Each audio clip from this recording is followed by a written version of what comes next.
So, in this short video, I'm going to talk about Enjou, his real identity, what it means, and some other potentially important stuff involving him. I think at this point it's safe to say that I decided to more or less keep the format from the last two videos, at least for now. So yes, even this video will be in the same style as them.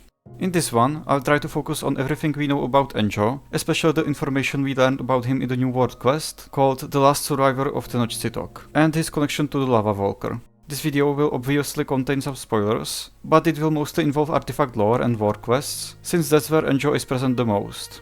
Also, he has used various names throughout the story, but here, I'll mostly refer to him as Enjou. And just to make sure you understand all the events I'm talking about, if you are new to the lore, I recommend watching this video for some context. I'll start by quickly summarizing what we know about him before the release of the Mare Jivari, and then I'll go into more detail about him. But without any further delay, let's get into the lore.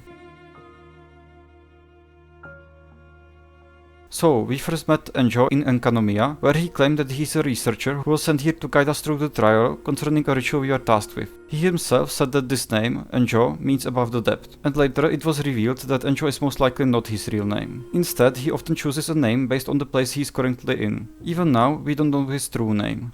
As the traveler was completing the trial in Enkanomia, Enjou was revealed to be a pyrolector and a member of the Abyss Order who has been searching for a book called Before Sun and Moon in here. This was to prove that the gods and Celestia came from beyond Teyvat, and since he couldn't find it, he decided to check if the traveler has it through battle. But shortly after he is defeated, he escapes. You can actually find the said book in Enkanomia, and it has become arguably the most important piece of lore in the whole game, so I recommend everyone to read it. Anyway, in the book, there is indeed proof that the heavenly principles came from beyond Teyvat, and usurp rule over the world from the ancient dragons, just as Enjou told us. Anyway, the next time we meet Enjou was during the Three Realms Gateway Offering event, which was a limited time event, so not everyone has played through it. But fortunately, Enjou only had a few short appearances during the event, in which he actually kind of helped the traveler, and nothing of great importance concerning Enjou was revealed, so there's no need to go into everything that happened during the event. The only thing you should remember from this event is this funny meme.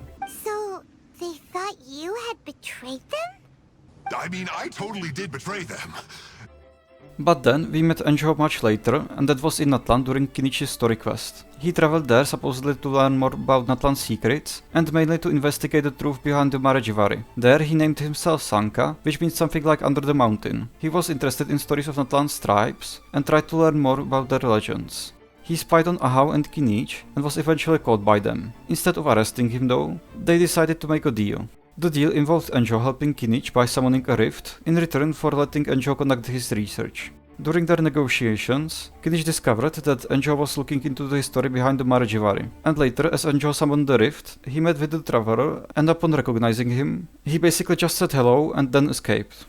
After the war between Natlan and the Abyss was finally over, we met Enjou once again, this time in the territory of the Masters of the Nightwind, while he was using the name Kokuchu, which means middle of the valley.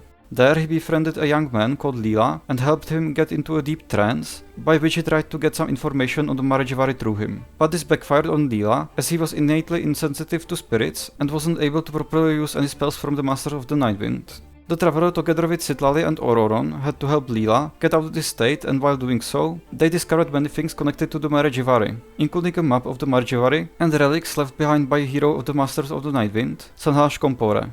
Sanhash was a legendary figure in the Masters of the Nightwind and held the title of a Border Master, which basically means that he was extremely powerful. He shared Ororon's ancient name, Bidi, meaning devotion. 500 years ago, in a battle with the Abyss, he used a spell to summon a miniature Night Kingdom and exploded it to defeat Bakunawa, an ancient monster that attacked Natlan. However, after using this spell, he died together with his companion Tenoch in what is known today as the Mare Jivari.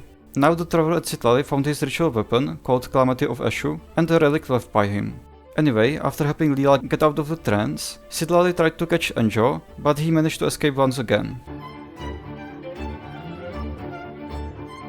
At this point, all we knew about Enjou was that he described himself as a lowly clerk who works for the Abyss Order. Unlike the rest of the Order, he doesn't simply follow our siblings' orders, and he isn't part of the inner circle within the organization. He instead tries to gain knowledge about ancient secrets whenever he can, and doesn't seem too interested in the Order's main goals. He likes to joke around, and on the surface doesn't appear very serious at all, but it also feels like he's hiding some important secret.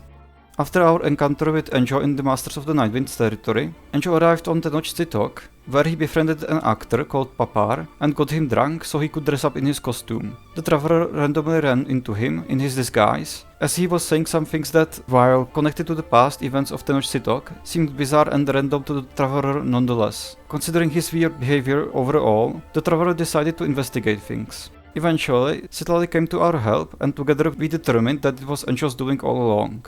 The traveler and Citlali then found many notes concerning the Mare Jivari that were left there by Enjou. Some of them mentioned that the terrifying monster called Bakunawa was created by Rhine-Daughter, the Kandrian alchemist that also became one of the 5 sinners, and that Bakunawa was supposed to be immortal and is possibly still roaming the Mare Jivari even today. Later they found an entrance that led to a strange and mysterious room. This room turned out to be a resting place of many of the previous Pyro Archons, and even Tenoch and the other heroes have been memorized here. The traveler then used Sanhashi's relic that he found with Citlali and was transported to the Mare Jivari together with Paimon, but Citlali had to stay in the room. Inside, the traveler and Paimon saw Bakunawa in the distance, confirming its immortality. Meanwhile, Enjou entered the room, talked to Citlali about helping the traveler, and eventually they made a deal. Citlali temporarily entered his mind, and Enjou went to help the traveler inside the Mare Jivari. There, Enjou and the traveler teamed up, and using the sword left behind by Sanhash, they eventually managed to defeat the Bakunawa, though not forever, since it is immortal after all. After defeating the Bakunawa, Enjou revealed to us the truth behind Natlan's lost tribe and told us that a part of them settled in Mondstadt, which finally explains Vanessa's origins entirely. When we asked him more about his own origins, he revealed to us many things. He said that he witnessed the glory of Salvin Dagnir perish, referring to the ancient civilization located on today's Dragonspine that collapsed sometime after the Great War of Vengeance between the Dragon King Nibelung and the Heavenly Principles was over. It was partially destroyed by the divine nail that fell from the sky that transformed the Green Mountain into a place that's covered in never-ending snowstorms.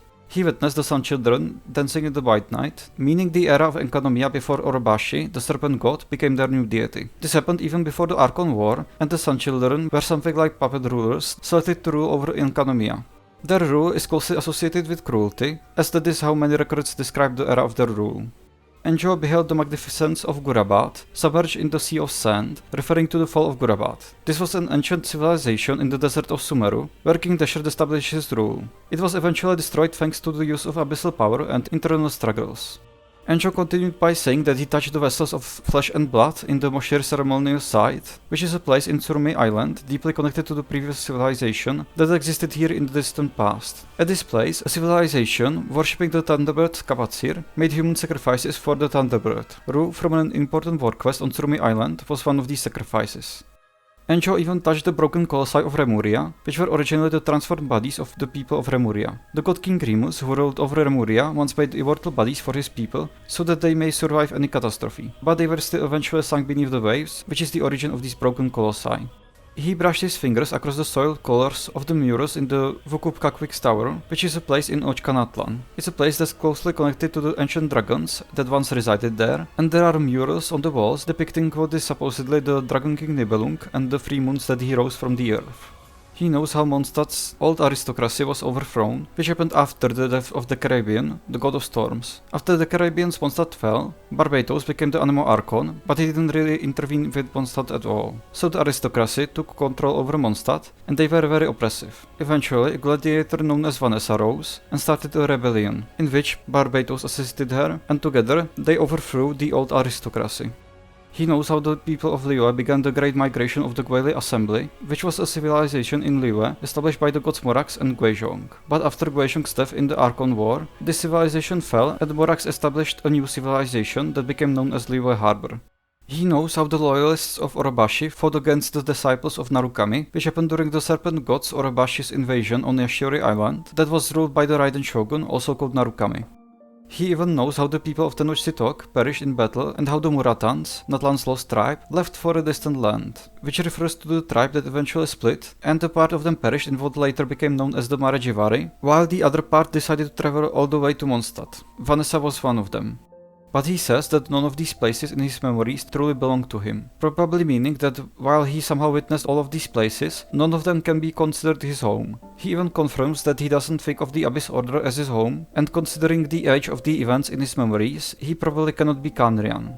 He then goes deeper into the Mare Jivari, and even though the traveler's feet start to burn when he tries to go after him, Enjou seems to be just fine, and as he leaves, he gives us a flower that finally confirms his identity as the Lavawalker. Just as a disclaimer here, it's not 100% confirmed that he is the Lavawalker, but it may as well be, since everything points in that exact direction. The flower Enjou gave us is the Lavawalker's resolution, which is an artifact that you probably already encountered at some point during your playthrough. Even the last line he said to us before leaving is the exact same as the ones in this artifact's description. He told us, "This is the flower that blooms in flames. Until the day that the fires turn me into ashes, you shall see the glowing embers of this flower shining through the dark smoke." Which, as you can see in this picture right here, is the same as the line in this description, which in my eyes definitely confirms his identity as the Lavawalker, as this line was supposed to be said by him. He even takes on the form of the Pyrolector, controls the flames, can walk in the Mare Jivari without his feet burning, and jokes about fire and such all the time, so I really do believe that he has to be the Lavawalker. Unfortunately, the Lavawalker artifact set doesn't exactly reveal much concrete information about Enjou. From the artifact set, we just know that somewhere in the Mare Jivari is supposed to be a phoenix, which could be another one of Bakunava's forms, and that Enjou's story was supposed to continue for 100 more years. The fire eventually burned away at his soul, and sadly, he couldn't quench the flames of time. Even though this artifact set tells the story as if it already happened, since we know that time in the Mare Jivari doesn't function as it should, most of these events described there probably didn't happen yet.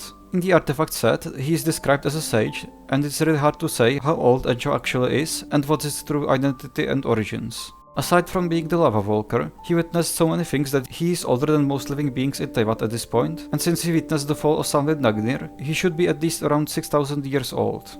In regards to his true identity, some people, including me, even speculated that he could be the young man that the Voyager took over when she came to Teyvat, and there are some reasons to think this, including the timeline, as the fall of Sunlit Nagnir could have happened around the same time as when the Voyager and the first Angel were separated and lost their memories. There are also some problems with this theory, as for example Enjou's pupils don't match the Voyagers, but that could also be due to his human form possibly being just a disguise. Look, it's a huge stretch, and it's probably not the case, but it's the only theory I have about his identity at this point. We don't even know why or how he joined the Abyss Order, or if he has any other connections to Khaenri'ah and our sibling. All we know is that he is looking for his real homeland in the Mare Jivari. From the notes we found after beating Bakunava, it seems like he used another name, Noct, to help the adventurer Stanley, the guy from Ventis Story Quest, in the Mare Jivari at some point, but it's hard to say if this is his real name or not. Sital also said that Enjou told her that he previously disguised himself as a tourist and used the name Heine, so that's probably another one of his many names. As for Enjou's future, well, even though he entered the Mare Jivari, said that we will maybe never meet again, and even the artifact lore states that these were his final days, I don't think this is the last time we saw him. As I already said, time in the Mare Jivari doesn't work normally, and since more of it will release in the future versions, I believe that we'll meet him again, and maybe even learn more about his secrets. But that will be all for this video. I hope you enjoyed it and that you maybe even learned something new about the lore. I also made a Twitter for this YouTube channel because someone kindly suggested it to me, so I will put it in the description. But with that said, that's all I wanted to mention, so take care and I'll see you in the next one.